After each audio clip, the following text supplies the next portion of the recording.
Finally got back to Perth to see my folks. How's that? Fancy being excited to be in Perth. I was. I love it. My dad has recently retired and he's taken up all sorts of new hobbies. His favourite seems to be leaving the room in the middle of the conversation.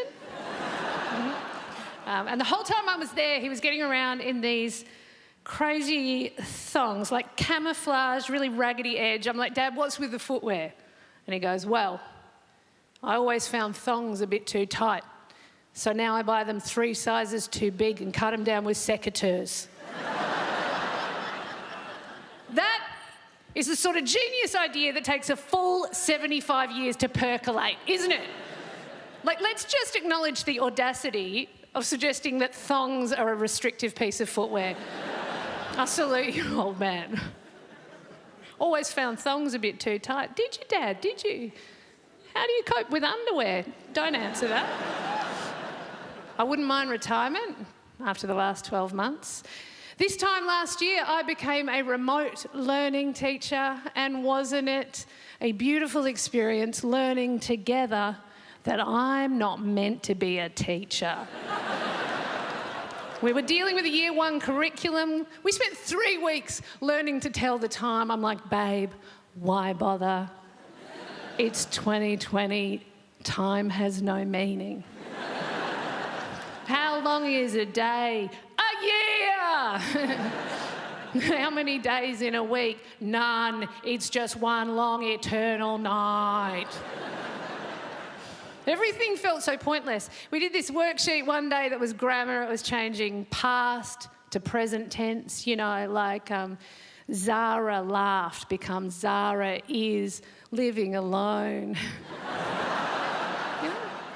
Or like Toby coughed becomes Toby is no longer welcome at the IGA. Wade smiled becomes Wade is wearing a mask, so we can't be sure how he's feeling, but the tears do seem to tell a story. Wade's my husband's name. We've been married 14 years, 10 of them in the last 12 months. Here's my tip to surviving marriage and lockdown. Basically, what you do is first thing in the morning, you just think of something you're better at than them, and then you never let them know that's why you're smiling at them.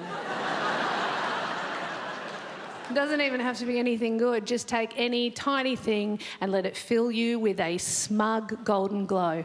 Like, I noticed I was faster than him at having a wee. That's right. He takes forever. Stop and smell the roses in there, why don't you, weirdo? What's he doing in there?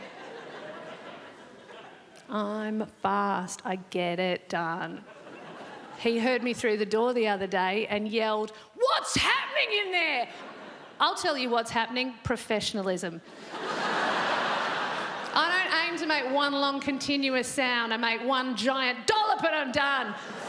I'm a busy single mother with a husband. I don't have time to linger. Like a helicopter putting out a bushfire. Walk out like a hero. Okay, get out of here. Thank you so much. Good night.